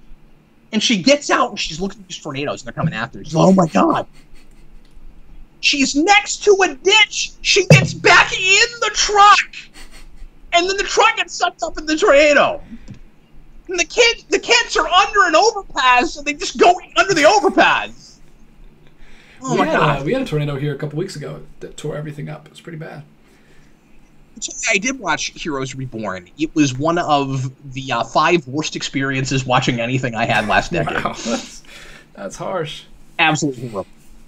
It's like Iron Fist in Humans, because I can't put one of those over the other. It's like Iron Fist in Humans, Heroes Reborn, Discovery, Heroes Reborn. Maybe Discovery is... Okay, maybe it's like Discovery and Heroes Reborn are together, and then Inhumans and Iron Fist are together. The Defenders is like, eep, right above Iron Fist. Just barely. Because it's shorter. Saying Humans is more watchable than Discovery? No, it's not, though. Discovery pissed me off. Anyway. We're getting all off track here. So here's Ian Somerhalder. And Ian Somerhalder is, of course, a big CW actor and was on Vampire Diaries for some 29 seasons. And he starts in Smallville, is kind of his big break. And he's a love interest for Lana during season 3, right where I stopped the commentaries because I haven't had time to make those. And now we're watching him again here, and this is the thing he did immediately after that. He's a decent actor. He's one of those pretty boy actors that can actually kind of act. So, like, I don't mind that he gets cast and stuff, because he's, like, actually a decent actor. Yeah. You know, sort of like 7 of 9 in Voyager. Like, yeah, she was mostly cast because she was hot, but she was also really good at acting. He's big in Vampire Diaries or something. He's got some other big show. Like, that's what I said. He was in Vampire Diaries for some 29 seasons. Is that it? Are we done? Man! We just talked right over the ending. There's so many things to talk about. Dang it! We ended on Vampire Diaries. We let ourselves run off too much those last 10 minutes, not actually talking about the show. Yeah. Dang it! You know what's weird? Look who the top billed cast is. Hurley, for some reason. Hurley. Well, he was a fan favorite. Everybody loved him. They paid him more. And he was one of the few characters that they never completely ruined. So, you know, that's good. A big point I meant to make during this, DJ, this is one of my favorite things to talk about with Lost, is just that one of the brilliant things about that show and why I think it caught fire is because it was kind of a layered series that could be watched in different ways. So you'd have the superficial stuff that people would come for, like love stories and things, and then you'd have the big mysteries. And I mean, it was like 3 or 4 layers, and then you'd have the kind of like not so subtle subtext with philosophies and stuff. We didn't even talk about like So versus Locke and all of that stuff. And then it was also, you know, kind of an action show. I mean, after a while, they started trying to throw too much stuff in the pot, where it was like, well, now it's a sci-fi show, so all the big sci-fi people are going to want to watch the show. And now it's sort of a fantasy thing. Like, you know, they got a little bit too carried away with all of that. But even from the very beginning, like, you had entirely different audiences that were sort of watching different shows when they watched that show. Yeah, that's cool. I think that's why me and my wife both like it, because we probably liked it for different reasons. Because she was into a lot of dramas that were like ongoing, a lot of drama TV shows, and I obviously was in it for the supernatural stuff. But and a lot of shows, don't get me wrong, like I don't want to pat it on its back too much for that, because there were polish its helmet too much for that, because there were obviously a lot of shows that would try to mix things that weren't mixing well or didn't know how to mix them. So like Smallville was kind of like that, where you had a lot of people that were there for the romances and the relationship stuff, and the relationship drama for the most part is terrible in that show. But you had people that were obsessed with it, and the better stuff was the family drama. And then you had people that were there for the for the sci-fi stuff and the superhero stuff, which it sometimes was decent at and very often wasn't. But this actually melded those things well for at least a couple of years. We also didn't talk about the ways in which ABC ruined that show. that if only Lindelof had been allowed to do it his way and to not have to make 20-something episodes a season. Eventually, they were able to make shorter seasons, to not have to make so many seasons. I mean, that was a show that was just not conducive to that longer season format. And ABC, because it was so popular, wanted it to go on forever. I mean, if they'd had their way, it would have been like Supernatural, where it would have been on for like 12 years. That was clearly a show that needed to have it, even if they didn't know what the ending was. Like Breaking Bad, they also didn't know, but clearly they were telling like a novel, like over time. And even though it watched like a vignette piece at the beginning, it clearly was on its way to eventually have like a beginning, middle, and an end. And ABC didn't want it to have an end. And so then you get into the third season where they force it long, and when they're very much burnt out and out of ideas. And oh god, the stuff in the cages. I just want to stab myself every time I watch that season. Like that is the place where I've had watch-throughs where I watch through 2, and then I get to 3, and I kind of fall off in the middle. And then I've had watch-throughs where I barrel through 3 so I can get to 4 because I like 4. And man, just the stuff with Jack and what's her face in the cages, it's awful. Or no, well I guess you had several characters in the cages too. All 3 in there. You had Kate Sawyer there, yeah. That's right. They were in the cages, and then Jack was in like a back room, being interrogated by that girl whose name I once again can't remember that you mentioned earlier. Yeah. I don't know this. Anyway, the Ben's right hand. Oh yeah, girl. Juliet. That's right. Juliet, yeah, that whole thing. Yeah. So anyway, and we also didn't talk about the promise, hatch. He likes Lost. The hatch. He likes it. He says he likes it. I'm just what's that now? assuring them that you actually like the show because it's. No, but I'm like this with a lot of things. But yeah, like we didn't even talk about the hatch and the numbers. Oh god, the numbers. Yeah, everybody was trying to figure out what they meant, and then by the end, it was kind of nothing. It was just the key code. Yeah, well, like the ancient symbols and everything. Yeah, and I think they were coordinates that had something to do with the lighthouse. Weren't they like a bunch of things? I'm wrong. I forget. We'll Again, have to watch and see. See you guys next time on Lost Talk. We gotta come up with that. All 3 of us. You, me, and Chewbacca's lover. That's it. Chewbacca's lover. Thanks, man. Thanks for hanging in there. Dan Point Cup of Coffee. I haven't seen you in a while. How you doing, man? Would you like to see more Lost, another series or comics? I wouldn't want anything else in this universe. The only thing you can do with Lost now is reboot it. And that is one of the few things that I would totally be on board for a reboot for, because it just didn't ultimately gel at the end, and you could like know where you're going and tell a really good story. But tell me if you agree with this, DJ.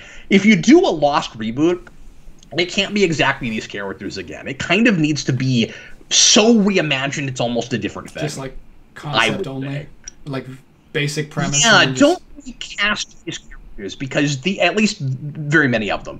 Maybe 2 or 3. You could have your Jack, you could have your John Locke, you could maybe have your Kate and Sawyer, and then after that, everybody else you totally reinvent. I don't want to see anybody else play Hurley. I think those 4 characters, as much as I like those actors, other people could play them, and those feel like the this might not be true. Those feel like the characters that might have been more or less that way on the page before they were cast. Nearly everybody else only exists because of the actors that played them, and I don't think it makes a lot of sense to recast them. Yeah, I would agree with that. I think that's true. That's kind of what we were talking about when we were going through it, was that those 4 were the big ones. Well, Matali, again, I think if Lindelof was allowed to do that show on, all things being equal, if you didn't have to worry about rights issues and stuff, if he could do it as a comic or he was allowed to go to HBO with it or something, I think he could make a great show. He doesn't want to. He's already been there and done that. So like that would never happen. He's gone on record and said, I don't want anything to do with a reboot. But yeah, so this was fun. This is the thing I would consider doing again, mystery commentary. We've never done this in 11 years. I've always told people what we were going to do a commentary on. We'll see how it worked out. It probably didn't work out great this time. But yeah, me and Kat have been talking about watching some other stuff during the quarantine. So hopefully we don't just watch Power Rangers together. It may be mystery. It may not be mystery. If people like that concept, we'll do it. DJ, I know this was kind of haphazard because we weren't prepared for this, but I enjoyed it that way. It was fun to be reminded of all these things. It was really cool. Yeah, I was like, all the things were coming back to me as I was talking, so it was fun. Well, guys, thanks a lot, Chewbacca. Look, Chewbacca's lover, you're the only person who's asking for more Lost. No one else wants that. As much as I'd love to make a show just for you, I wonder. I have not seen Into the Badlands. I have heard good things, but I've show. I used to watch TV. I didn't. I never watched TV. But strangely, a lot of the TV that you watched were things that I watched, and if not, your wife watched things I watched. Although she was a TV She watches everything. Yeah, she's crazy. She's watching Ozark right now, which I started with her, but it's too dark and depressing for me. I'm gonna start badgering her about 24. I really am. I want to get your wife to do one commentary with me on 24. Not a whole day. She doesn't have to stay up for 24 hours. I mean, I would love that, but she doesn't have to do that. She's done that before. But I gotta get her on camera. Oh, she did the same thing I did. Oh, I gotta get her on camera at some point. I gotta see if I can harass her. She made me watch the pilot a few. I told you she made me watch the pilot, and I was surprised by it. It wasn't what I thought it was. Show. It does many stupid things, but it's a good show. Well, anyway, I hope you guys enjoyed this. It was a lot of fun to do. We will see you again with more stuff soon. DJ and I are going to kick around more commentaries to do in the future, and we're going to start doing a couple Captain Logan shows a week, or at least a couple of live shows a week. They may not always be Captain Logan shows, or we might just start blending things and go, I mean, it's the Captain Logan show, but we're watching something. Who knows? I'm just going to start going like this, and just grabbing something, and then we're going to do a commentary on it. If DJ is available, the plan right now is Tuesdays, Thursdays. That could change. We'll let you know. And Thursday, always a normal Captain Logan show. Tuesdays could get kind of Russian roulette on you. It could get kind of weird. We'll do different things. So, I mean, not Tuesdays. So Russian roulette that anyone actually. Taco Tuesdays. What's that? Taco. Oh man, we should do that. We should eat tacos every time. Not Russian roulette to the point where anybody will die on this show. I can promise you no one during the show will die. I think no, I can Netflix hasn't introduced that feature yet.